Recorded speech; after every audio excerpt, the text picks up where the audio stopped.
Hello बच्चों, आपका मेरे चैनल शिक्षागर में स्वागत है। आज हम यूपीपीसीएल 2021 के क्वेश्चन पेपर के बारे में डिस्कस करेंगे, जो कि आपका 19 मार्च 2021 में सेकंड शिफ्ट में आया था। चलिए पूरा पेपर सॉल्व करेंगे। आप लोग कोशिश करिएगा पूरा वीडियो हमारा देखें, जिससे आपकी तैयारी हो सके। चलिए पहला क्वेश्चन देखते हैं। ग्राही अशुद्धताएं डैश डैश निर्मित करती हैं। ऑप्शन दिया आपका डी प्रकार का, पी प्रकार का, एन टाइप का और सी प्रकार का। ये आपका दिया डी टाइप, ये दिया आपका पी टाइप, ये आपका दिया एन टाइप, आपका दिया है सी टाइप। तो बच्चों क्या होता है कि इसमें आंसर क्या होगा आपका? इसमें आंसर होगा आपका पी टाइप। ठीक है, देखिए पी टाइप सेमीकंडक्टर बनाने के लिए, पी टाइप सेमीकंडक्टर बनाने के लिए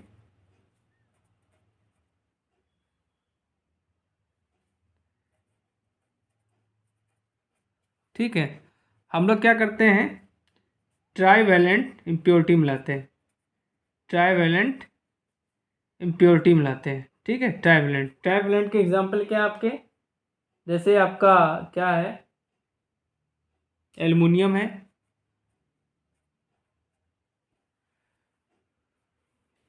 जैसे आपका एल्युमिनियम है। ठीक है, क्या है आपका? गैलियम है, आपका बोरान है। ठीक है, ये आपके ट्राईवैलेंट इम्प्योरिटी वाले हैं। और इनको मिलाने से क्या होता है, आपका मेजॉरिटी कैरियर्स,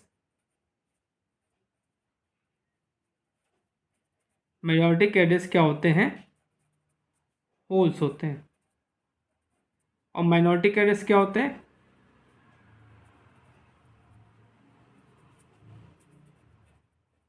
इलेक्ट्रॉन होते हैं।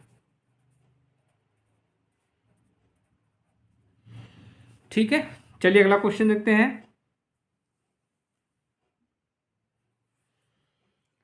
दो कला प्रणाली कला में वोल्टा डैश डैश तक भिन्न होती है। ठीक है, 90 डिग्री, 120 डिग्री, 60 डिग्री और 180 डिग्री। तो बच्चों क्या होता है, दो, इसमें आंसर क्या होगा? 90 डिग्री। इसमें आंसर क्या होगा? 90 डिग्री। दो कला प्रणाली में वोल्टा 90 डिग्री तक भिन्न होती है।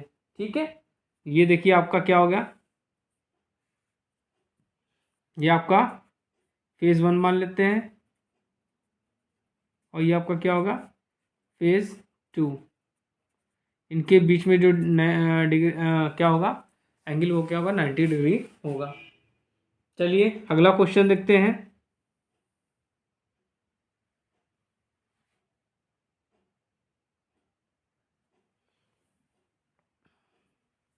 कम दबोचता वाले एक जल विद्युत टरबाइन में डैश डैश होते हैं।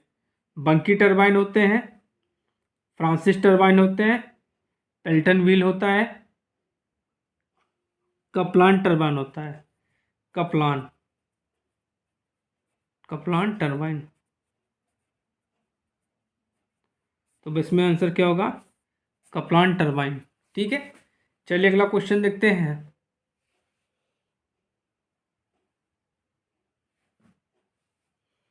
एक संधारित्र 0.04 mm की पट्टिका पृथक्करण पूर्णतः परावैद्युत पदार्थ से भरा हुआ है।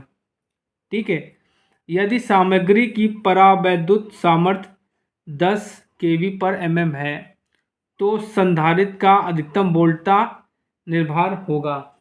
ठीक है, आपको परावैद्युत सामर्थ्य क्या दिया बच्चों यहाँ पे? परावैद्युत सामर्थ्य आपको दिया है 10 kV पर mm, ठीक है। और आपका पट्टिका पृथक्करण दिया है, पट्टिका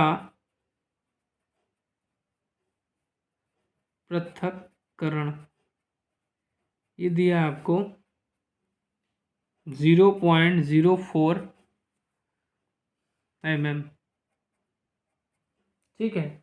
तो आपको क्या निकालना है? अधिकतम वोल्टेज रेटिंग निकालनी, मैक्सिमम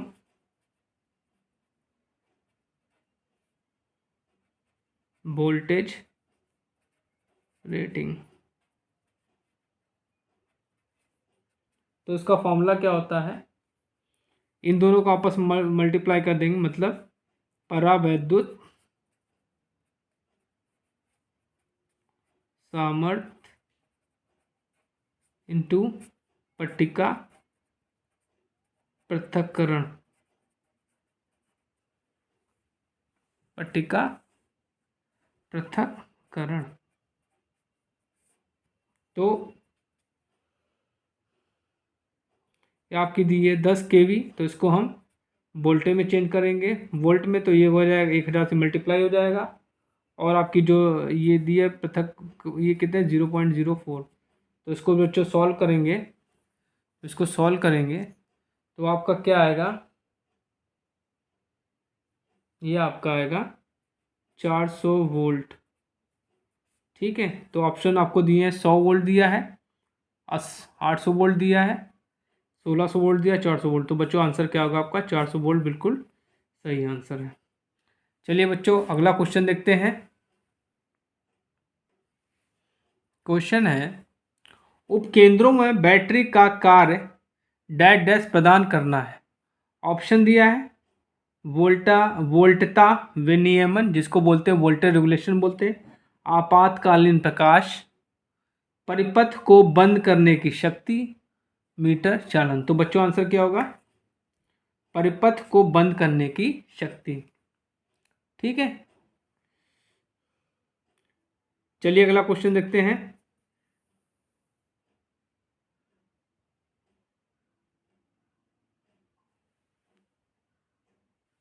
अगला क्वेश्चन है, आपसे पूछ रहा है कि प्रतिष्ठम्भ की इकाई होती है।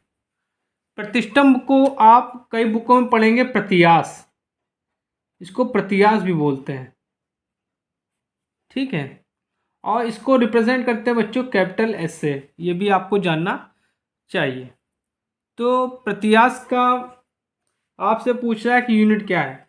एम्पियर टन पर वेबर, एम्पियर टन विमा रहित, मतलब इसमें डायमेंशन होती नहीं है, एम्पियर टन पर मीटर, ठीक है। तो आपका जो प्रतिष्ठम्भ होता है, प्रतिष्ठम्भ या प्रतियास, प्रतिष्ठम्भ ये क्या होता है बच्चों? ये आपका एमएमएफ और मैग्नेटिक फ्लक्स का रेशियो होता है। तो एमएमएफ का क्या होता है? यूनिट एम्पियर टर्न होता है। और जो फ्लक्स का यूनिट क्या होता है आपका? वेबर होता है, ठीक। तो आपका इसका यूनिट क्या निकला? एम्पियर टर्न पर वेबर। तो इस हिसाब से आपका पहला ऑप्शन बिल्कुल सही है, एम्पियर टर्न पर वेबर। चलिए अगला क्वेश्चन देखते हैं।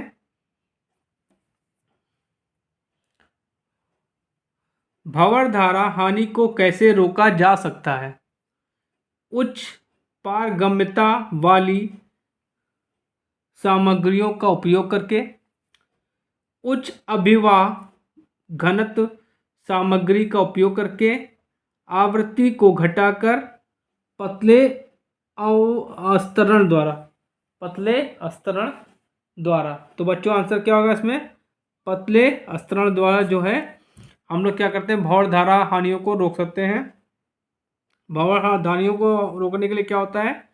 कोर में लेमिनेशन किया जाता है, कोर में लेमिनेशन किया जाता है, कोर में लेमिनेशन किया जाता है और वार्निश की जाती है। क्या की जाती है? वार्निश। चलिए अगला क्वेश्चन देखते हैं बच्चों। क्वेश्चन पूछ रहा है स्थिर भार के लिए एक तुल्यकालिक मोटर की आर्मेचर धारा और क्षेत्र धारा के बीच का ग्राफ डैश डैश होगा। क्या होगा? प्रति विवक्र, एम वर्ग, प्रतिपक वक्र, वी वर्ग। एक्चुअली क्या होता है, इसका आंसर क्या होगा? वी कर्व होगा। क्या होगा बच्चों? इसका आंसर क्या होगा? वी कर्व होगा। ठीक है। जो आपकी आर्मेचर, ये आपकी क्या होगी? देखिए मैं ग्राफ भी बना देता हूं आपको। ये आपकी क्या हो गई? आर्मेचर करंट हो गई। और ये आपका क्या हो गया? फील्ड करंट हो गया। इनके बीच जो ग्राफ होता है वो वी कर्व का होता है। क्या होता है? वी कर्व का होता है। ठीक है। ठीक। ये क्या होता है? ये आपका जीरो लोड पे क्या होता है? इस तरह होता है। ठीक। अब जब आपका क्या होगा? हाफ लोड होगा तो इस तरह बनेगा ये। हाफ लोड पे। फुल लोड पे क्या होगा? इस तरह बन जाएगा। ये आपका फुल लोड पे होगा। और ये आपका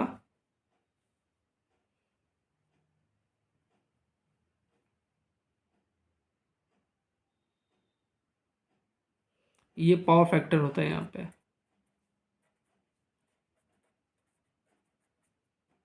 ये आपका क्या होगा? Leading power factor. लीडिंग। और ये क्या होता है आपका? लैगिंग। ठीक बच्चों, ये क्वेश्चन पूछा गया है। चलिए अगला क्वेश्चन देखते हैं। निम्नलिखित में से कौन एक जल विद्युत केंद्र नहीं है? नागार्जुन सागर, तारपुर सागर, कोयना, भाखड़ा नागल। तो बच्चों आंसर क्या होगा? तारापुर। तारापुर इसका बिल्कुल राइट आंसर है। ये क्या है? विद्युत केंद्र, जल विद्युत केंद्र नहीं है। चलिए अगला क्वेश्चन देखते हैं।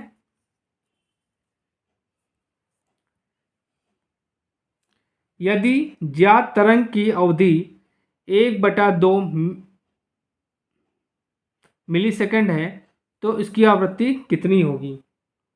ठीक बच्चों, देखिए देखिए आपको यहाँ और ऑप्शन आपको दिया है, 30 हर्ट्ज दिया है, 20 हर्ट्ज दिया है, 40 हर्ट्ज दिया है और 2000 हर्ट्ज दिया है। तो यहाँ पे आपको क्या दिया है?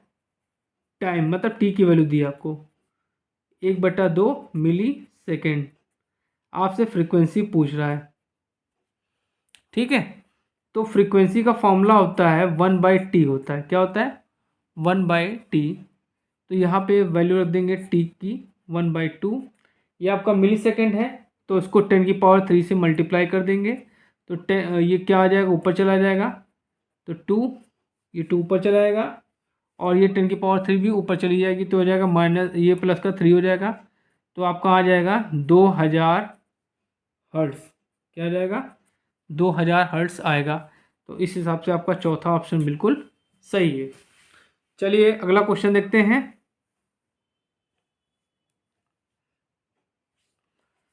परिपथ वियोजक समान रूप से निम्न में से किस दौर पर निर्धारित होते हैं? ठीक है। किस दौर पे क्या होते हैं? क्या बोलते हैं? निर्धारित होते हैं, ऑपरेट करते हैं। ठीक है। चलिए, तो ऑप्शन दिया है दोहरी लाइन से भू दोष, लाइन से लाइन दोष, एकल लाइन से भू दोष, सम्मिलित। तो बच्चों इसमें आंसर क्या होगा? सम्मिलित। ठीक है। चलिए अगला क्वेश्चन देखते हैं।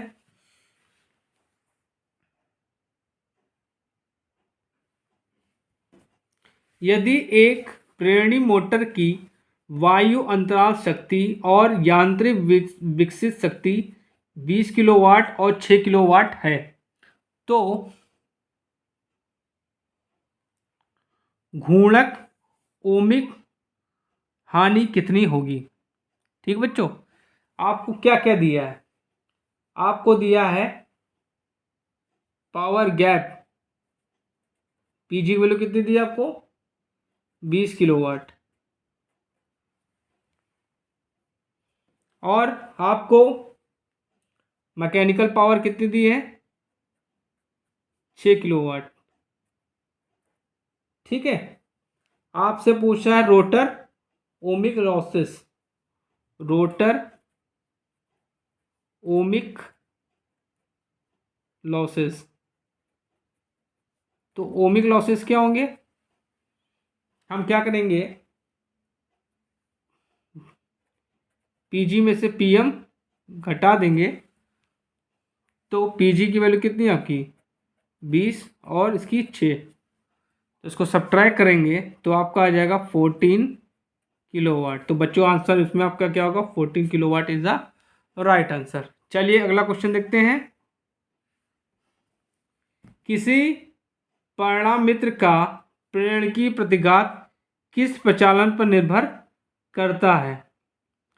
ठीक है, विद्युत वाहक बल, क्षरण अभिवाह, चुंबकीय अभिवाह, चुंबकीय वाहक बल। तो बच्चों आंसर क्या होगा आपका आपका क्षरण अभिवाह। ठीक है, तो देखिए एक्सेल की वैल्यू डायरेक्टली प्रोपोर्शनल होती है एल के, और एल की वैल्यू डायरेक्टली प्रोपोर्शनल होती है फाई के, ये हमेशा आप लोग याद रखिएगा। ठीक है, चलिए अगला क्वेश्चन देखते हैं। निम्नलिखित में से किस मशीन के लिए घूर्णी चुंबकीय क्षेत्र की अवधारणा अच्छी है। प्रत्यावर्तित डीसी मोटर, परिणामित प्रेरणी मोटर। तो बच्चों आंसर क्या होगा इसमें 3 phase induction motor, 3 phase induction motor. क्योंकि आप लोग को पता है जब हम स्टेटर वाइंडिंग में 3 फेस सप्लाई देते हैं तो क्या होता है, एक रोटेटिंग मैग्नेटिक फील्ड जनरेट होती है, रोटेटिंग मैग्नेटिक फील्ड जनरेट होती है, जिसकी स्पीड क्या होती है सिंक्रोनस स्पीड होती है, और सिंक्रोनस स्पीड की वैल्यू क्या होती है NS इक्वल टू 120 F/P। ठीक है, चलिए अगला क्वेश्चन देखते हैं।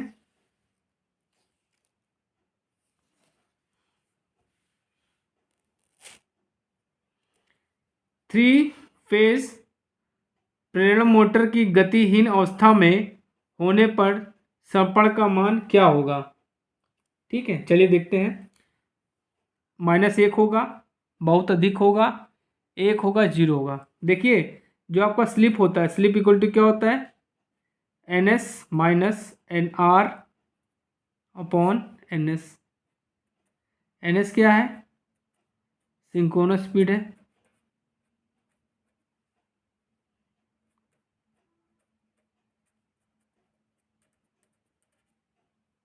ठीक है।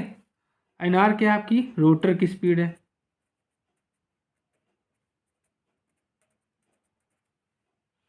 अब देखिए क्या होता है कि जब आपका रोटर स्थिर होता है मतलब मोशन नहीं करता है, तो वहाँ पे NR की वैल्यू क्या होती है बच्चों 0 होती है।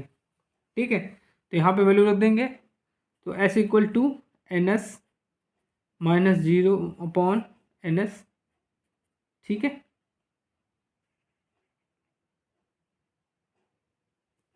तो क्या हो जाएगा आपका NS अपॉन NS, तो क्या आएगा आपका S। तो उस कंडीशन पे स्लिप की वैल्यू क्या होती है, जब आपका रोटर स्टैंड स्टिल कंडीशन पे होता है उस समय स्लिप की वैल्यू क्या होती है 1 होती है। तो बच्चों आंसर आपका थर्ड बिल्कुल सही है। चलिए अगला क्वेश्चन देखते हैं। 600 माइक्रोवेबर का चुंबकीय अभिवाह 1500 टर्न्स वाली एक कुंडली के माध्यम से कार्य करता है और 0.5 सेकंड में उत्क्रमित होता है। प्रेरित विद्युत वाहक बल का औसत मान क्या होगा। तो आपसे क्या पूछा, ईएमएफ की वैल्यू पूछ रहा है। तो ईएमएफ का फॉर्मूला क्या होता है, by the Faraday law, d phi by d t. ठीक है, तो यहाँ पे आपको फाई वन की वैल्यू क्या दी है बच्चों, फाई वन की वैल्यू दी है आपको 600 माइक्रो वेबर, और फाई टू की वैल्यू क्या हो जाएगी, फाई टू की वैल्यू क्या हो जाएगी, फाई टू की वैल्यू हो जाएगी क्या आपकी माइनस का 600 माइक्रो वेबर। ठीक है, आपका डी टी की वैल्यू क्या हो जाएगी, यहाँ पे डी टी की वैल्यू आपको दी है 0.5 सेकेंड। ठीक, तो लगाइए फैराडे का लॉ, तो फैराडे का लॉ लेंगे, और एन की वैल्यू क्या दी है आपको, एन की वैल्यू दी है 1500। ठीक बच्चों, तो लगाइए फैराडे का लॉ, तो क्या हो जाएगा, ये हो जाएगा आपका 1500, ये हो जाएगा आपका 6 × 10⁻⁻, माइनस का माइक्रो फैराड है, माइनस फिर माइनस 600 × 10⁻⁻6 अपॉन 0.5। तो अब इसको सॉल्व करते हैं बच्चों, तो ये हो जाएगा 1500 गुणे, ये हो जाएगा 1200 गुणे 10⁻⁻6 अपॉन 0.5। इसको हटाएंगे, एक जीरो यहाँ बढ़ा देंगे। ठीक है, 5 तिहाई 15, 3000। तो इसको सॉल्व करेंगे बच्चों, तो 3000 गुणे 1200 गुणे 10⁻⁻6। तो इसको सॉल्व करेंगे तो बच्चों आंसर आपका आ गया है 3.6 वोल्ट आंसर आएगा। ठीक है, 6.3 वोल्ट आंसर आएगा। तो आपका थर्ड ऑप्शन बिल्कुल सही है। चलिए अगला क्वेश्चन देखते हैं।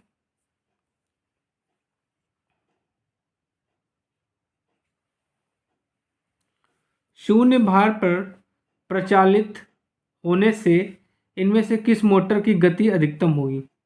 विभेदी संयुक्त मोटर, संचयी संयुक्त motor, shunt motor, series motor. तो बच्चों आपका जो सीरीज मोटर होता है, नो लोड पे उसकी वैल्यू स्पीड क्या होती है, बहुत ज़्यादा होती है। ठीक है, इसकी स्पीड क्या होगी, हाई होगी। स्पीड क्या होगी, हाई होगी। और सीरीज मोटर का जो क्या होता है, स्टार्टिंग टार्क क्या होता है, हाई होता है। स्टार्टिंग टार्क हाई होता है। ठीक है, इसका प्रयोग कहाँ करते हैं हम लोग, इसका प्रयोग हम लोग करते हैं ट्रैक्शन में। कहाँ यूज़ करते हैं, ट्रैक्शन में यूज़ करते हैं, क्रेन में यूज़ करते हैं, हाइस्ट में इसको यूज़ करते हैं। ठीक है, ओके, चलिए अगला क्वेश्चन देखते हैं।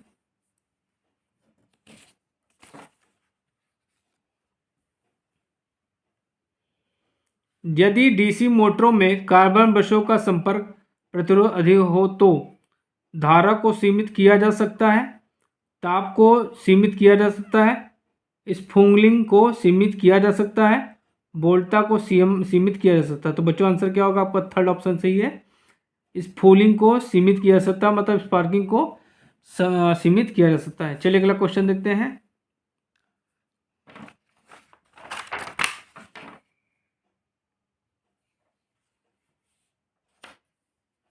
किसी ट्रांसफार्मर में बुकोज रिले का कार्य डैश डैश से सुरक्षा प्रदान करना, बाहरी दोष से, तणिक दोष से, परावैद्युत भंग से, आंतरिक दोष से। तो इसका आंसर क्या होगा, इंटरनल फॉल्ट से बचाने के लिए हम लोग यूज़ करते हैं। इंटरनल फॉल्ट क्या होगा, शॉर्ट सर्किट हो गया,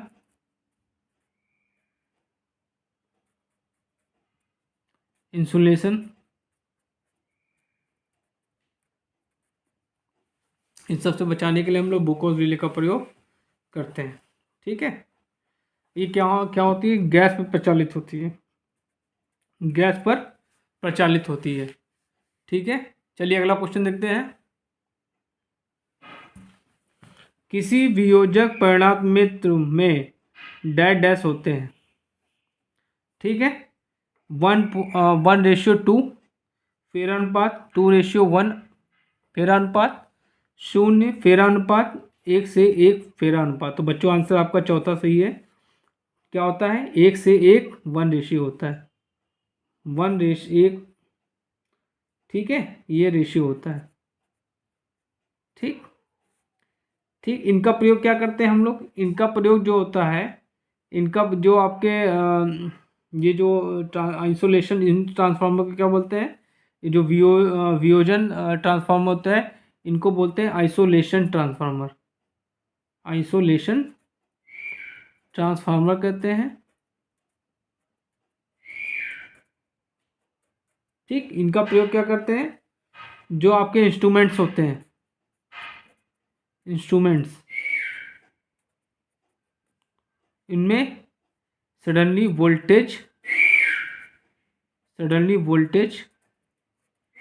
वोल्टेज को इंक्रीज और डिक्रीज होने से बचाते हैं, ठीक है, चलिए अगला क्वेश्चन देखते हैं। 4 एम्पियर की धारा वाला एक 3 ओम प्रतिरोध डैश डैश हानि अवक्षय करेगा।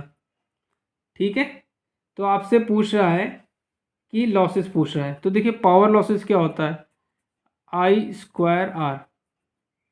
ठीक, तो यहाँ से आपको करंट कितनी दी है? 4 दी, तो 4 का स्क्वायर, रेजिस्टेंस की वैल्यू कितनी दी? 3, तो 16 गुणे 3, 16 3 48 वाट। तो बच्चों आंसर क्या होगा आपका? 48 what is the right answer. चलिए अगला क्वेश्चन देखते हैं। निम्नलिखित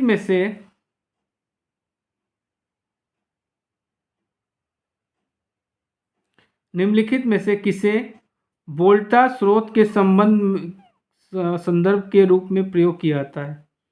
ठीक है, ऑप्शन दिया आपका, ऑप्शनल एम्पलीफायर, जीनर डायोड,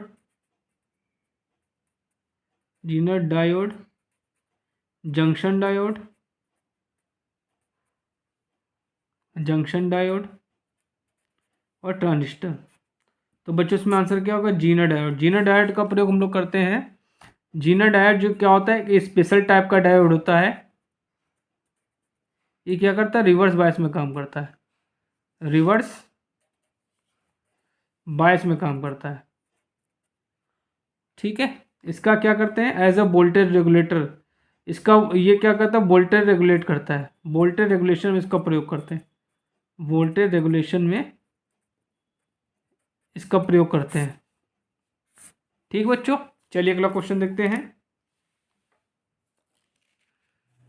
पूछ रहा है कि यूनिट ऑफ ब्राइटनेस इज, मतलब ब्राइटनेस की, चमकीलेपन की जो यूनिट होती है वो क्या होती है?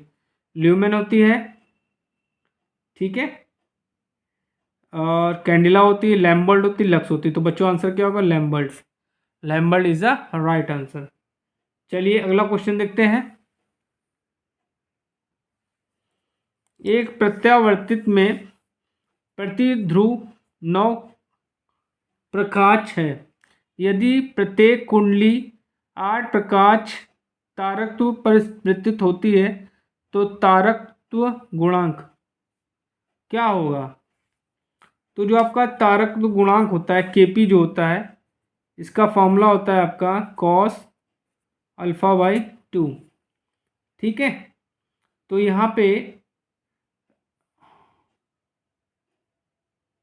तो अल्फा बराबर क्या होता है? लघु पिच वाइंडिंग अपॉन प्रति ध्रुव खांचा, ठीक है, या ध्रुव पिच इंटू 180। तो अब लघु पिच निकालेंगे तो लघु पिच क्या आएगा? इसको 9 में से 8 घटा देंगे तो आपका आएगा 1 आएगा। ठीक है, तो ये जाएगा आपका 1, और खांचे कितने दिए इन्होंने? 9 दिए हैं, तो 9 इंटू 180, इसको सॉल्व करेंगे तो आपका 20 डिग्री आएगा। ठीक है, तो अल्फ़ा का वैल्यू क्या आ गया 20 डिग्री। ठीक है, तो के पी इज इक्वल टू क्या होता है कॉस अल्फ़ा बाई 2, तो कॉस 20/2, तो ये आ जाएगा आपका कॉस 10 डिग्री, और इसकी वैल्यू क्या आएगी आपको निकालेंगे तो 0.9848 आएगी। ठीक है, तो इस हिसाब से आपका सेकेंड ऑप्शन बिल्कुल सही है। चलिए अगला क्वेश्चन देखते हैं। जब एक अर्धचालक डोपिंग होता है तो डैश डैश में वृद्धि होती है, चालकता में होती है, धारिता में होती है, प्रतिरोध होती है, प्रतिरोधकत्व होती है। तो बच्चों इसमें आंसर क्या होगा चालकता। चालकता को बोलते हैं कंडक्टेंस। देखिए बच्चों, जो आपका सेमीकंडक्टर होता है, सेमीकंडक्टर, ठीक है, ये जर्मेनियम एंड सिलिकॉन, ये क्या होता है नॉर्मल कंडीशन पर इंसुलेटर होता है, इंसुलेटर की तरह बिहेव करता है। अब इसको कंडक्टर बनाने के लिए हम लोग क्या करते हैं, इसमें दो चीज़ करते हैं, टेम्परेचर का प्रयोग करते हैं या डोपिंग का। ठीक, डोपिंग क्या होती है, दो प्रकार की होती है, ट्राइवेलेंट और पेंटावेलेंट। ट्राइवेलेंट में आपके क्या आते हैं, एल्युमिनियम आ गया आपका,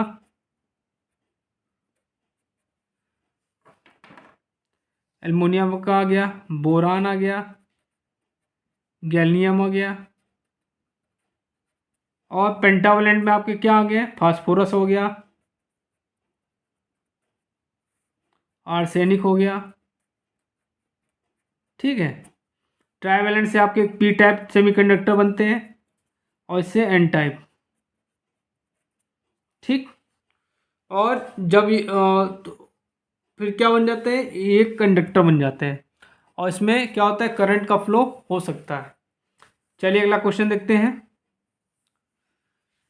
जिंक सिलिकेट द्वारा उत्पादित प्रतिदीप्ति का रंग डैश डैश होता है, गुलाबी होता है, नीला सफ़ेद होता है, नीला होता है, हरा होता है। तो बच्चों इसमें आंसर क्या होगा हरा। हरा इज द राइट आंसर। चलिए अगला क्वेश्चन देखते हैं। घरेलू प्रतिष्ठानों में निम्नलिखित में से किस परिपथ वियोजक का प्रयोग किया जाता है, वायु, SF6, MCB, तेल। तो बच्चों क्या करेंगे आप लोग MCB का प्रयोग करते हैं। MCB का पूछ लेता है आपसे, क्या होता है कभी कभी आपसे फुल फॉर्म तो होता है मिनिएचर सर्किट ब्रेकर। ठीक है, MCB का पूछेगा आपसे, MCCB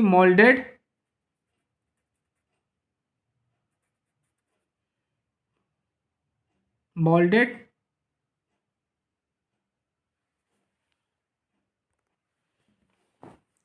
केस सर्किट ब्रेकर। ये भी क्वेश्चन बच्चों आते हैं। ठीक है, ELCB का पूछ लेता है आपसे, तो अर्थ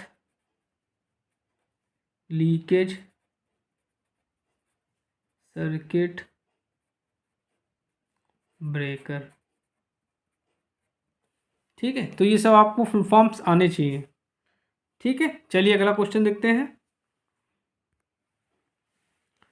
एक चाप में, चाप मतलब आर्क, डैश डैश में डैश डैश शक्ति गुणक होता है, पावर फैक्टर पूछा आपसे, 0.5 होता है, 1 होता है, 0 अग्रगामी होता है, 0 पश्चगामी होता है। तो बच्चों आंसर क्या होगा इसमें, पहला ऑप्शन सेकंड ऑप्शन सही है, 1 होगा। ठीक है, चलिए अगला क्वेश्चन देखते हैं।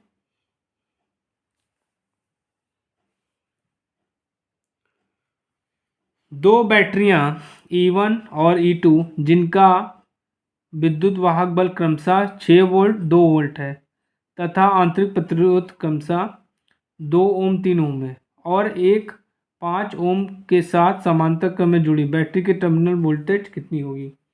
चलिए देखते हैं। ये आपका यहाँ पे हमने रेजिस्टेंस लगा दिया, ये भी वोल्ट बैटरी हो गई।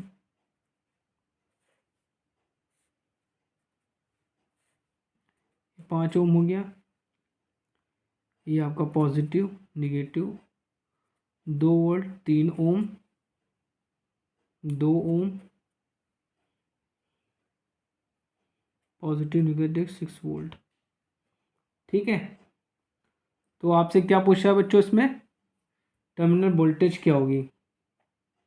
ठीक, तो चलिए इसमें हम लोग क्या लगाते हैं, केसीएल लगा देते हैं। तो क्या हो जाएगा, मान लेते हैं इसमें I1 करंट फ्लो हो रही है, इसमें I2, और इसमें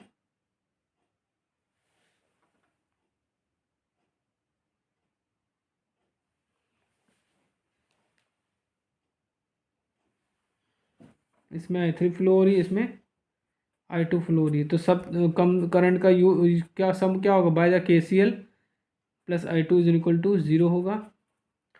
ठीक है, तो यहाँ से अगर हम इसकी वैल्यू निकालेंगे I1 की, तो क्या हो जाएगा, ये हो जाएगा आपका V1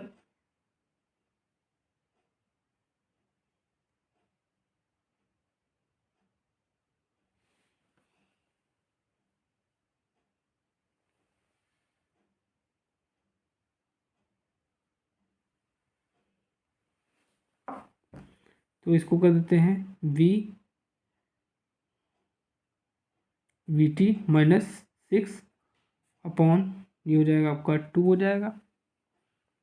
ठीक है, प्लस इसमें आएंगे VT माइनस 2 अपॉन 3 हो जाएगा, प्लस ये हो जाएगा VT upon 5 is equal to 0। तो इसको सॉल्व करेंगे बच्चों, तो सॉल्व करने के बाद क्या आ जाएगा आपका 31, VT इज इक्वल टू आपका आ जाएगा 110। तो VT इज इक्वल टू आ जाएगा आपका 110 बटे 31। तो इसको सॉल्व करेंगे तो आपका आएगा 3.54 वोल्ट। ठीक है, तो इस हिसाब से आपका 3.54 वोल्ट, तो आपका थर्ड ऑप्शन बिल्कुल सही है। चलिए अगला क्वेश्चन देखते हैं। डीसी परिपथ में आवृत्ति होगी 0 हर्ट्ज, 60 हर्ट्ज, 1 हर्ट्ज और 50 हर्ट्ज। देखिए डीसी में फ्रीक्वेंसी नहीं होती, no frequency, no frequency, DC में नो फ्रीक्वेंसी, इसलिए यहाँ पे क्या हो जाएगी, फ्रीक्वेंसी आपकी क्या हो जाएगी, 0 हो जाएगी।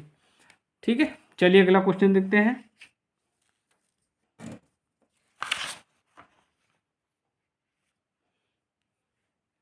किसी वितरण प्रणाली में उपयोग किए जाने वाला बूस्टर क्या कर सकता है? धारा में वृद्धि कर सकता है, धारा में कमी कर सकता है, वोल्टा पाथ को कम कर सकता है, वोल्टा पाथ की प्रतिपूर्ति कर। तो बच्चों आंसर क्या होगा, वोल्टा पाथ की प्रतिपूर्ति, वोल्टता पाथ की प्रतिपूर्ति। This is your right answer. चलिए अगला क्वेश्चन देखते हैं। एक 210 वोल्ट शंट मोटर 30 एम्पीयर धारा लेता है और 1200 एम्पीयर पे चलता है। यदि आर्मेचर और शंट करंट प्रतिरोध इतना इतना है तो शंट धारा ज्ञात की। देखिए चलिए पहले हम इसका सर्किट बनाते हैं। ये आपका क्या हो गया,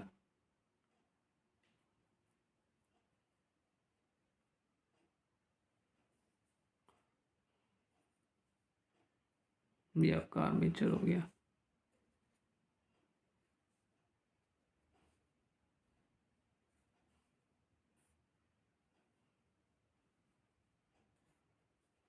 ये वोल्टेज सप्लाई हो गई।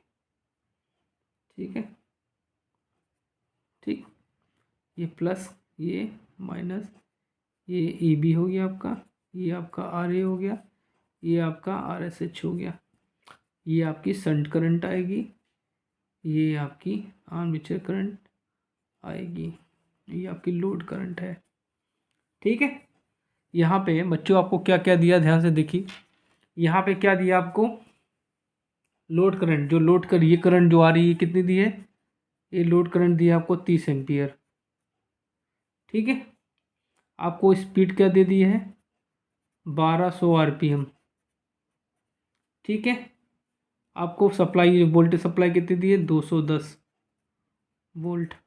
ठीक, और आपको क्या दिया है, ये आर ए की वैल्यू कितनी दी है, आर ए की वैल्यू दी है आपको 2.5 ओम दी है। और इसकी वैल्यू कितनी दी है, आर एस एच की दी है आपको 210 ओम। आपसे पूछ रहा है कि शंट करंट की वैल्यू क्या होगी, तो देखिए V इज इक्वल टू होता है ISH इंटू RSH होता है। ठीक, वोल्टेज आपको कितना दिया है, आपको निकालना क्या है, शंट करंट की वोल्टेज आपको दिया है 210, और ठीक है, और शंट करंट की वैल्यू क्या दी है आपको, शंट करंट निकालना है, और रेजिस्टेंस की वैल्यू RSH की वैल्यू कितनी दी है आपको 210। तो आपकी शंट करंट क्या हो जाएगी 210 बटे 210, तो आपका आंसर आएगा 1 एम्पियर। ठीक है, आपका क्या आएगा 1 एम्पियर। तो इस हिसाब से आपका पहला ऑप्शन बिल्कुल सही है। चलिए अगला क्वेश्चन देखते हैं। एक प्रेरणी मोटर की तुल्यकालिक गति 1500 आरपीएम है। ये आपको NS की वैल्यू कितनी दी है, 1500 आरपीएम दी है। यहाँ चले तो RR की वैल्यू कितनी दी आपको दी है 1350। आपसे पूछ रहा है S की वैल्यू क्या होगी प्रतिशत में। ठीक है, तो S इक्वल टू क्या हो जाएगा, NS minus NR upon NS into 100। तो NS की वैल्यू कितनी दी आपको 1500, 1500 में से 1350 घटा देंगे अपॉन 1500 इंटू 100। ठीक है बच्चों, तो चलिए करते हैं। तो ये जाएगा आपका 150 आ जाएगा, ये आपका 100 अपॉन 1500 कट जाएगा, 10 आएगा 10, तो क्या आ गया 10%। तो स्लिप की वैल्यू बच्चों आ गई 10%। तो इस हिसाब से आपका थर्ड ऑप्शन आपका बिल्कुल सही है। चलिए अगला क्वेश्चन देखते हैं। एक बैटरी में 12.8 का विद्युत वाहक बल, मतलब आपको EMF की वैल्यू दी है 12.8 वोल्ट, करंट की वैल्यू दी है आपको 3.2 एम्पियर, बैटरी में कितने कूलाम, आपको टाइम कितना दिया है, टाइम दिया आपको 5 मिनट। इसको सेकंड में चेंज कर लेते हैं, तो कितना हो जाएगा 300 सेकंड। आपसे पूछ रहा है कि कितने में होगा, तो मतलब क्यू निकालना है। तो क्यू इक्वल टू क्या होता है, IT। ठीक है, Q is equal to IT होता है। तो आई की वैल्यू कितनी दी आपको 3.2 दी है, समय कितना है 300। ठीक है, इसको सॉल्व करें तो कितना आएगा आपका, इसको करिए 960 कूलाम। ठीक है, 960 कूलाम। तो उस हिसाब से बच्चों आपका सेकंड ऑप्शन बिल्कुल सही है। चलिए अगला क्वेश्चन देखते हैं। एकल कला प्रेरणी मोटर में लगा हुआ गुणा किस प्रकार का होता है, ना तो स्क्वायरल केज ना ही वाउंड। ठीक है, स्क्वायरल केज, वाउंड, ना तो स्क्वायरल केज या वाउंड। तो बच्चों इसमें आंसर क्या आएगा, स्क्वायरल केज होता है, स्क्वायरल केज होता है। ठीक है, चलिए बच्चों अगला क्वेश्चन देखते हैं। डैश डैश विद्युत शक्ति का एक गैर पारंपरिक स्रोत है। भूतापीय ऊर्जा, कोयला, डीजल तेल, नाभिकीय ऊर्जा। तो बच्चों आंसर क्या होगा, पहला ऑप्शन बिल्कुल सही है। चलिए अगला क्वेश्चन देखते हैं। निम्न वोल्टेज प्रणाली के लिए सामान्य रूप से पसंद किए जाने वाला संरक्षण डैश डैश है। विलगक, फ्यूज, आयल परिपथ वियोजक, वायु ब्रेक परिपथ प्रयोजक। तो बच्चों आंसर क्या होगा आपका? Fuse. Fuse is a right answer. चलिए अगला क्वेश्चन देखते हैं।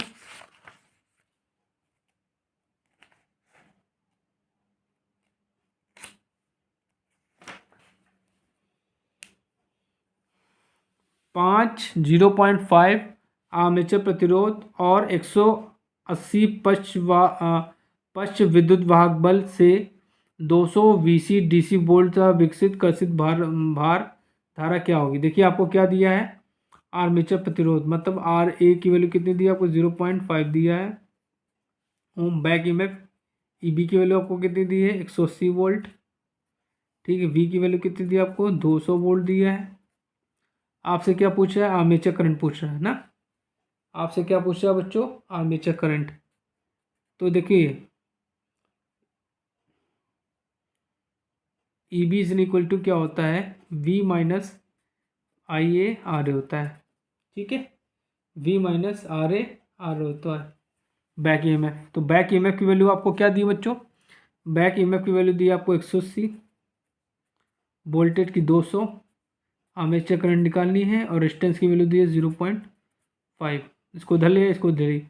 तो 200 minus 180 is equal two upon 0.5 आ जाएगा। ये हो जाएगा आपकी आर्मेचर करंट। तो इसको करेंगे तो चलिए यहाँ कर देते हैं। तो ये हो जाएगा आपका 20/0.5 इज इक्वल टू IA। तो यह पॉइंट हटाया, 0 बढ़ाया, 5 चौक 20। तो एम्पियर कितनी आ गई? 40 एम्पियर। तो बच्चों आंसर क्या है आपका? 40 एम्पियर। तो 40 ampere is a right answer. चलिए बच्चों अगला क्वेश्चन देखते हैं। निम्नलिखित में से कौन सी गति नियंत्रण तकनीक दोनों दिशाओं में DC शंट मोटर की गति को नियंत्रित करने में सक्षम है? वाल्ड नियोनाल्ड विधि, आर्मेचर वोल्टेज कंट्रोल विधि, आर्मेचर प्रतिरोध नियंत्रण विधि, फील्ड डायवर्टर विधि। तो Ward Leonard is a right answer. Ward Leonard, Ward Leonard method. चलिए अगला क्वेश्चन देखते हैं बच्चों। केबलों में अंतर कोष का क्या कार्य है? प्रतिबल कम करना, विद्युत रोधन प्रदान करना, प्रतिबल वितरित करना, नमी से सुरक्षा प्रदान करना। तो बच्चों आंसर क्या होगा? प्रतिबल वितरित करना। प्रतिबल वितरित करना। चलिए अगला क्वेश्चन देखते हैं।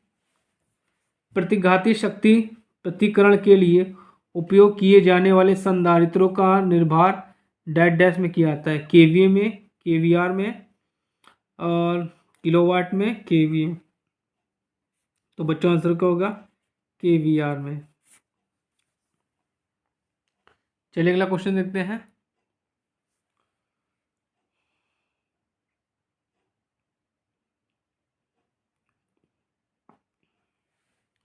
एक टोरॉयडी कुंडली में 33 cm लंबा चुंबकीय पथ और 650 एम्पियर पर मीटर का चुंबकीय क्षेत्र सामर्थ्य है। यदि कुंडली की धारा इतना है तो कुंडली परिवर्तनों की संख्या क्या होगी? तो n निकालना है। तो L इज इक्वल टू क्या होता है? HL/I होता है। ये फॉर्मूला होता है। ठीक है, आपकी H की वैल्यू कितनी दी है? 650। लेंथ आपको कितना दिया है? 33 सेंटीमीटर। 33 सेंटीमीटर को हम मीटर में चेंज कर लेंगे तो 10⁻³ इंटू 10⁻⁻² हो जाएगा। अपॉन आई की वैल्यू कितनी दी है?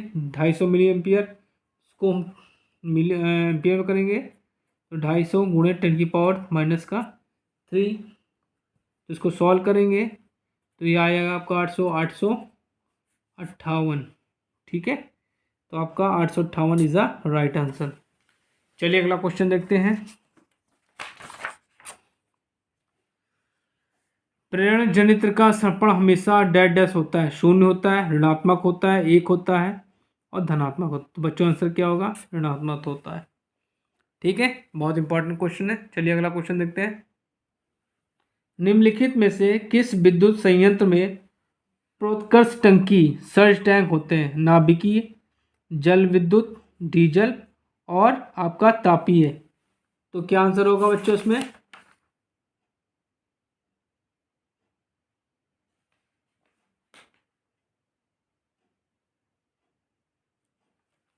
आपका होगा जल विद्युत। जल विद्युत। चलिए अगला क्वेश्चन देखते हैं। ताप विद्युत संयंत्रों में विद्युत शक्ति के उत्पादन के लिए प्रयुक्त प्रत्यावर्तित में नियोजित घूर्णक किस प्रकार का होता है? कुंडलिक, बेलनाकार, स्क्वायरल केज घूर्णक और समुन्नत ध्रुव घूर्णक। तो बच्चों आंसर क्या होगा? बेलनाकार घूर्णक। बेलनाकार घूर्णक। चलिए अगला क्वेश्चन देखते हैं।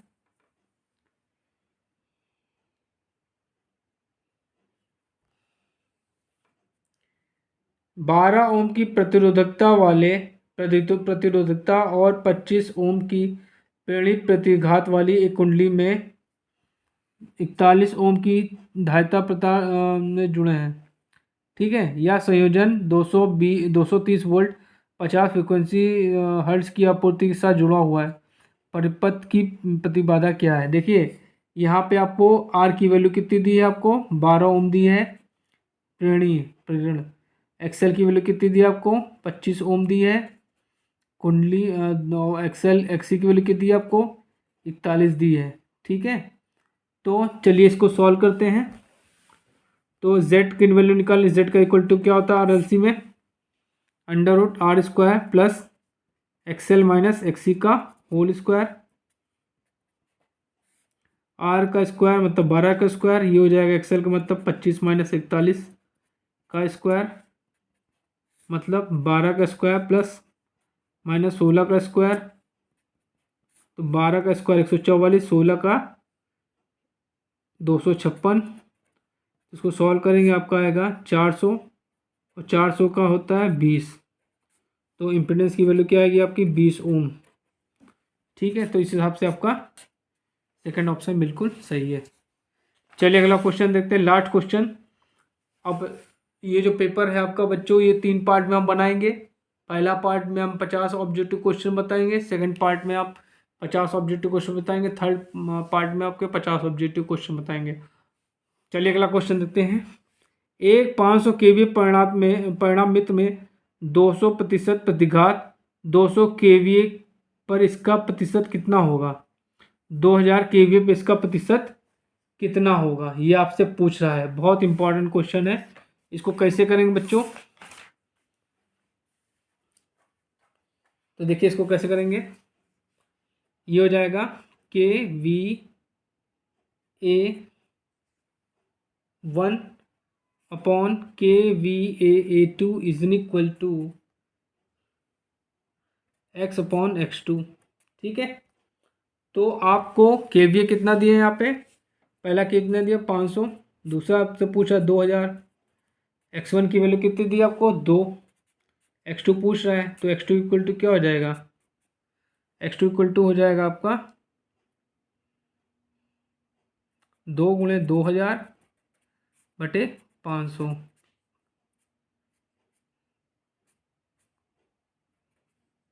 वो आ जाएगा आपका 8। तो बच्चों क्या होगा? 8%।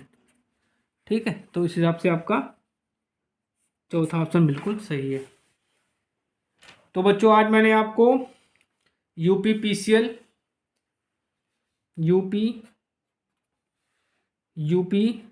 PCL TG2 2021 डेट 19 मार्च 2021 सेकेंड शिफ्ट कम पेपर सॉल्व करा है। इसमें 1 से लेकर 50 तक क्वेश्चन हमने सॉल्व कराए हैं। नेक्स्ट वीडियो में 51 से 100 तक मैं आपको क्वेश्चंस कराऊंगा। और अगर आप मेरे चैनल पर नए हैं तो प्लीज़ मेरे चैनल को लाइक करिए, शेयर करिए और हो सके तो इन क्वेश्चंस को अपनी कॉपी में लिख लीजिए, तैयारी करिए और निश्चित तौर पे आप सफलता प्राप्त करेंगे। Thank you.